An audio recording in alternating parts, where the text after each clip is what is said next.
I'm Myron Lubell, the son of Saul Louis Lubell. I'm 79, rapidly approaching 80, and just for the record, my Jewish name is Moshe, or Moshe ben Zalman. My father's was Zalman Lubell. His birth certificate says Abe, but he was always known as Saul. He was the youngest of 9 brothers and sisters. The others were all born in Russia, but he was proud to remind me he was born in the United States, New York, December 1st, 1890. The Lubell family tree in America begins with Isaac and Ida Skibelsky and their children fleeing from the pogroms, a dangerous, destitute, and challenging life in Tsarist Russia. Upon arrival in New York, the family name was changed from Skibelsky to Lubelsky. The immigration officer at Castle Garden said, "Too many skis, change the name." However, I don't know why they selected Lou to replace the first ski. The Lubelskys' first American home was on the Lower East Side of Manhattan, a vibrant Jewish neighborhood. My father often reminisced and told wonderful stories about his childhood, playing with friends on the Brooklyn Bridge or buying roasted chestnuts from pushcarts on Delancey Street. He never strayed far from home, warned by his mother to avoid the Bowery, a dangerous West Side neighborhood. When he told me these stories of his youth, he always smiled, and under his breath he sometimes sang the refrain of a cute old song. The Bowery, I'll never go there anymore. Isaac Lubelsky died in 1905. That's where this nostalgic recording begins. After he died, Saul moved to Chicago with his mother, his brothers Morris and Sam, and his sister Jenny. His oldest brother, Abraham, often called Avram, stayed in New York along with Harris, Rachel, and Nathan. Chicago in the early 20th century had a large Polish population, and Polish jokes were common, even then.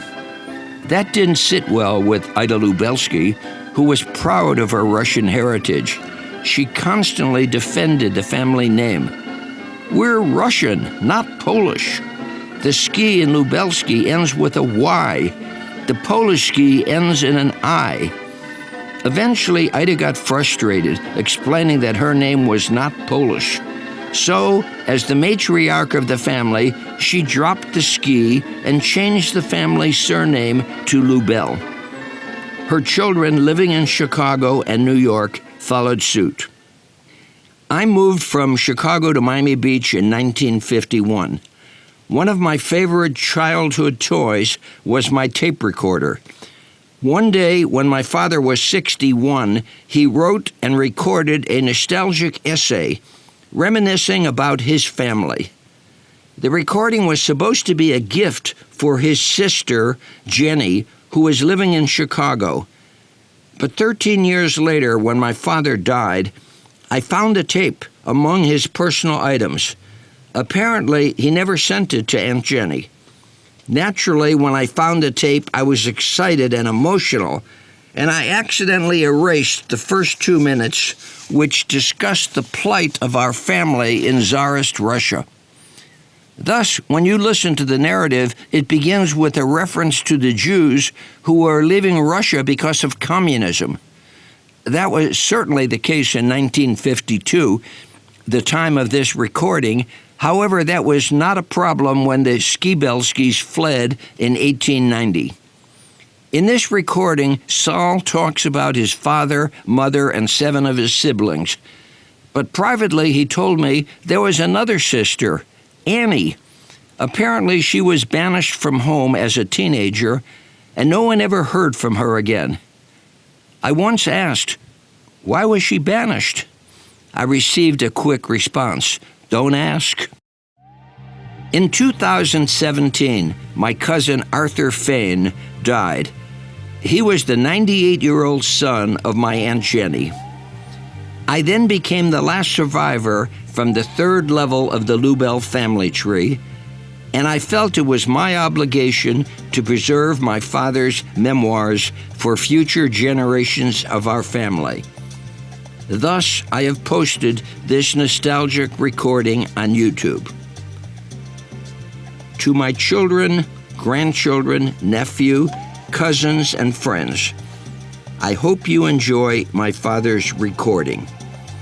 If you would like a copy of this recording on a CD, please send me an email, mysalu@aol.com. That's MYSALU. You might also want to read my semi-autobiographical novel, The Sixth Borough, which is available through Amazon.com. I wrote about some of the Chicago and New York Lubells who frequently visited our home in Miami Beach in the 1950s. My father is gone almost 53 years. Hardly a day goes by that I don't think of him. He played a major role in shaping who I am and how I think. He was my inspiration. September 6, 2018.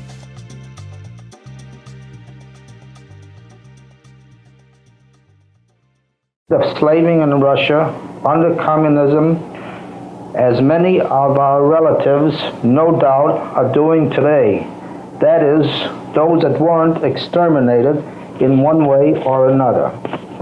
Getting back to our beloved father, it was the result of terrific sacrifices that he was able to surmount the difficult task of uprooting a family of 8 and transplanting them to a new and foreign soil. It meant untold suffering, starvation, deprivation of everything that meant for life. It finally led to a complete breakdown, to his becoming an invalid the last 15 years of his life. A picture that I could never erase from my mind was my dear father in death, lying on the floor at our home. He seemed so long. Somebody passed the remark that in death your spine straightens out and you become taller. Although the whole family was assembled in that room of death, I can only remember my dearest mother sitting in silence with a look of anguish in her eyes. The only other person I remember is my oldest brother Abram, who never did stop crying when suddenly he fell in a dead faint. I suppose he felt the loss of his most beloved father more because he did not have a mother at the time. In fact, he was our half-brother. Poor Abram, he sure had a tough struggle raising a family of 8. He died at about 50, a broken-down old man from overwork. One incident which stands out in my memory and showed me what a kind heart he had. It was on a hot summer day that I ran into him. He reached in his pocket and came out with several pennies. Here, he says, buy yourself a drink and cool off. God knows he needed those pennies more than I did. I heard him mutter under his breath, how can they leave a child out in such hot weather without a couple of pennies in his pocket? Little did he know that I had already become acquainted with some of Benjamin Franklin's wisecracks, especially the one about take care of your pennies and so forth. I honestly believe that I had a larger bank account than he had, even though I was only 12 at the time. Rachel, my older sister, I first met her when I was 6. She must have been about 27 at the time. She only had 4 children at the time, so in order to keep busy in her spare time, she undertook the job of acting as a janitor. Or was it in order that she might be able to give her children enough bread to fill their empty stomachs with? As luck or ill luck would have it, my sister Rachel was janitor in the same building that I lived in as a child. That's why I formed my opinion that she was a crab, a loudmouth, and very mean. After all, children of 6 think of nothing but play, and she expected me to disappear from the premises, to make myself non-existent. Every time she'd notice me around, she'd salute with me with Reiter Mazik, which means Red Devil. Why did you do this? And why did you do that? After all, my mother never yelled at me in my whole life. So I couldn't have been so bad. And that's why I couldn't see why she should yell at me. And that's why I formed my opinion of her. When next I remember Rachel, she was an old woman, had 8 children, was a grandmother, and was almost 40 years old. She actually looked older than people of 60 do today. By this time, I had altered my opinion of her considerably. It's true, she always had a sad expression on her face. I don't think anybody ever saw her smile. What can you expect of a woman who up to that time never had a happy moment in her life? Her whole life consisted of having babies and more babies, and worrying and more worrying about how to feed them. I can hear her now yelling at Sam, Sally, or the rest of them not to eat so much bread for fear they wouldn't have enough left for their supper. I had supper with them on several occasions, and I mean every word of it when I say that I took the bread out of their mouth.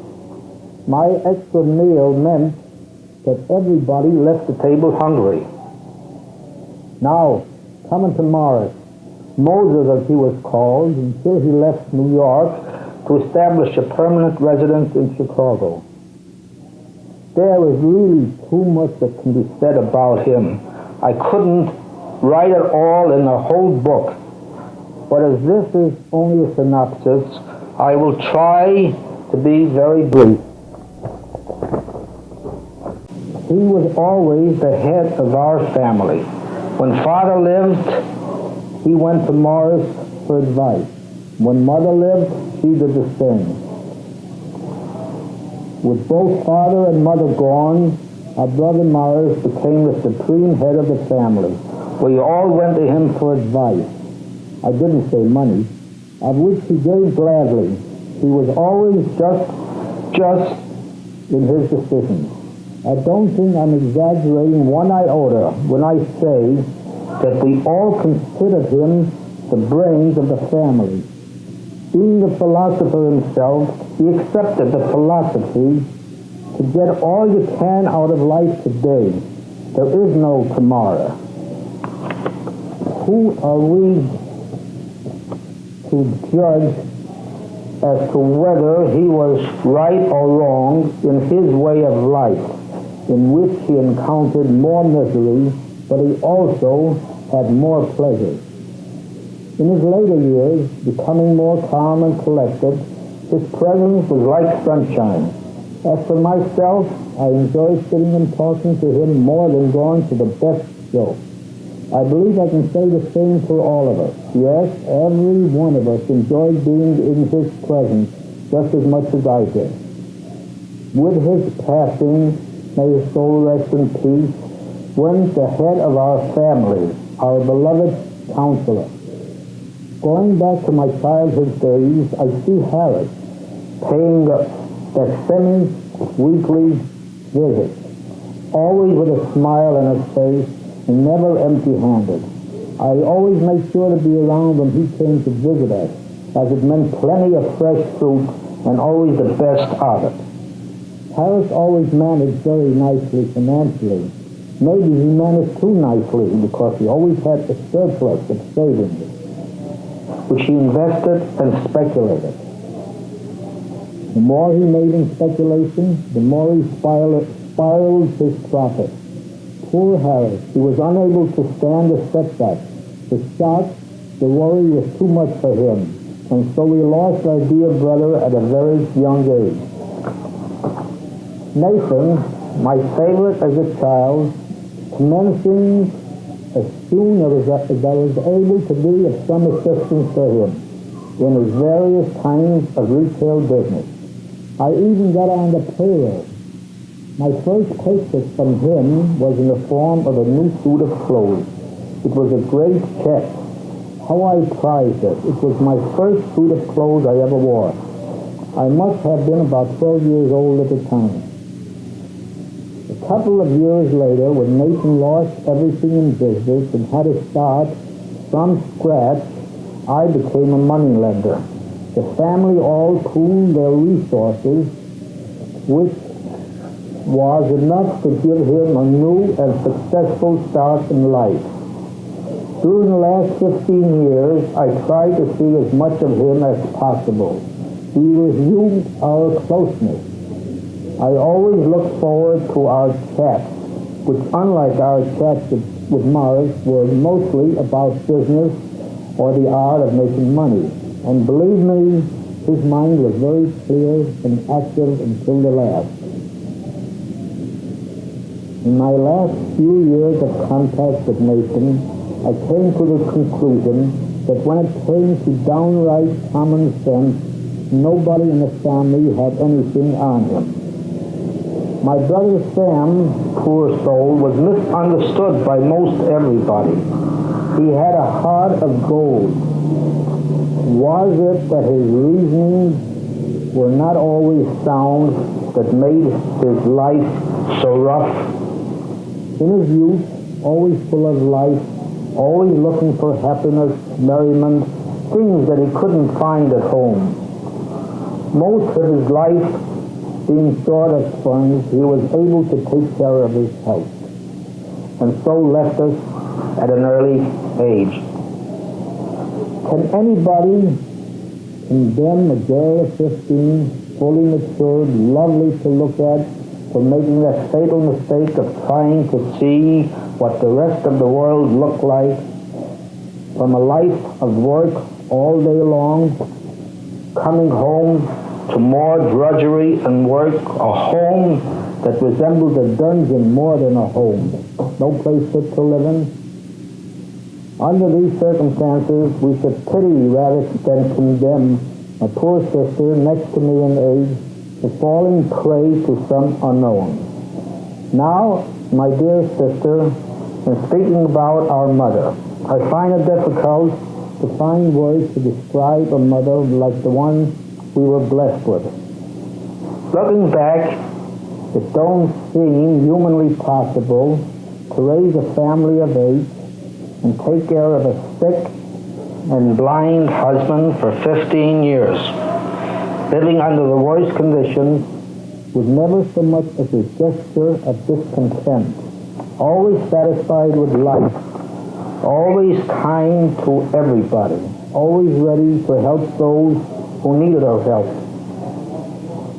If she find herself in possession of some funds, her first aim would be to give it to somebody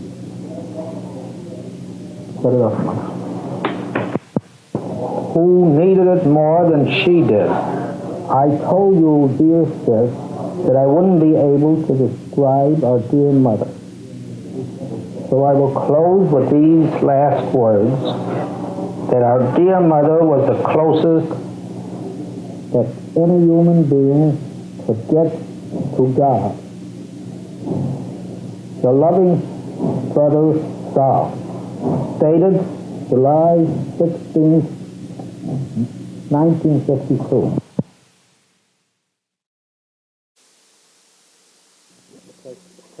Testing. All, and I do mean all.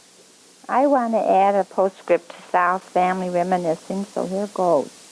First, I want to say the words can't describe my pride and joy in being so fortunate as to being financially able to buy this beautiful, gorgeous home of ours.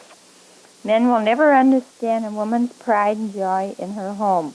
Therefore, my husband emphasizes the word of me being crazy by referring my cleanliness or keeping a home spick and span to that awful word.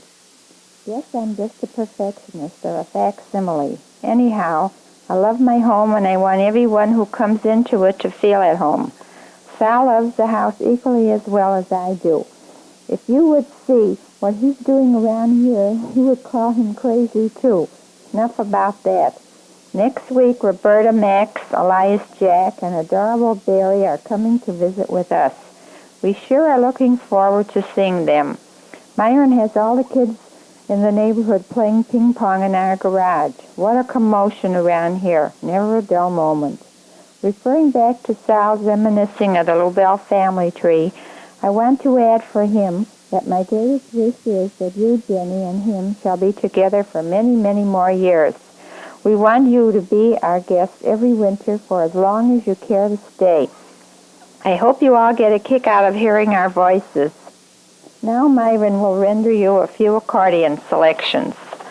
Well, I guess I'll have to sign off. Kisses, kisses, kisses to all of you.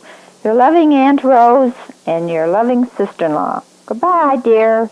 As my mother just informed you, I am going to play some of my earlier songs and some of the recent ones. I am playing them especially for my Aunt Jenny and anyone else who cares to listen. No. My first selection that I am going to play, which I learned around 2 years ago, is The Man on the Flying Trapeze.